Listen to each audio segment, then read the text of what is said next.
Today, I want to talk about one of the most important principles for achieving success: consistency. Being consistent means showing up and putting in the work day after day, even when you don't feel like it. It's easy to be motivated and productive some days, but real success comes from consistency over the long haul. Mr. Beast wasn't always consistent when he first started his YouTube channel. He would post a video one week, then not post anything for weeks. His channel wasn't growing because he wasn't putting in the effort consistently. It wasn't until he committed to posting 3 videos per week, no matter what, that things started taking off. Now, years later, he still upholds that 3 videos per week consistency, and that is why he is the #1 YouTuber. The same principle applies no matter what you're pursuing. Want to get in shape? Show up to the gym consistently. You want to be the best in your sport? It requires consistency. To achieve greatness, you need to be tirelessly consistent. Michael Jordan didn't become the GOAT by showing up for practice when he felt like it. He worked on his skills day in and day out. He continually looked to improve aspects of his game. Tiger Woods wasn't born hitting golf balls 350 yards.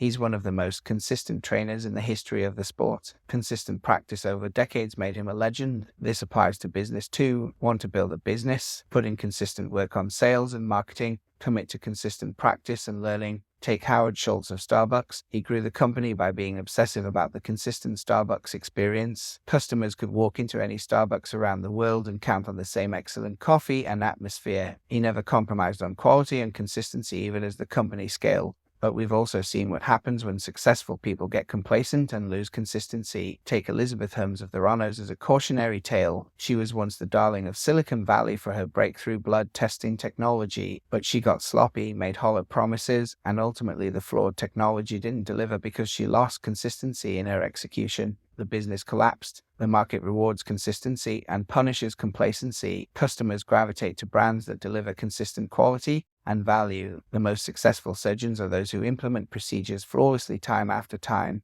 You want your patients knowing they'll get the same great outcome no matter when they see you. Want to become an expert in something? Consistency compounds over time. If you work at something little by little, day after day, those small steps eventually add up to big results. It might not seem like you're making progress day to day, but keep at it and one day you'll look back and be amazed at how far you've come. So find what fires you up, what provides meaning and purpose, and then work at it consistently over time. Don't worry about the immediate results. Trust that the consistency will pay off exponentially in the long run. Consistent action creates consistent results. Be patient but persistent. Put in the reps day after day. Do that and you will find yourself rising to the top in whatever you pursue. All right, team, that's the message for today. Now let's get out there and win the day by taking consistent action. So be relentless about consistency. Set a routine for each day and stick to it, whether you feel motivated or not. Keep raising the bar on your skills through regular practice. Document your processes so your team can maintain consistency. Get 1% better each day and compound that over time. Success comes to those who stay consistent longer than others. They build trust and credibility over time by always delivering. If you make consistency king, you'll reach the pinnacle of productivity, performance, and purpose. Let consistency be the cornerstone upon which your legacy is built. I know you have it in you. Now go out there, be consistent, and change lives.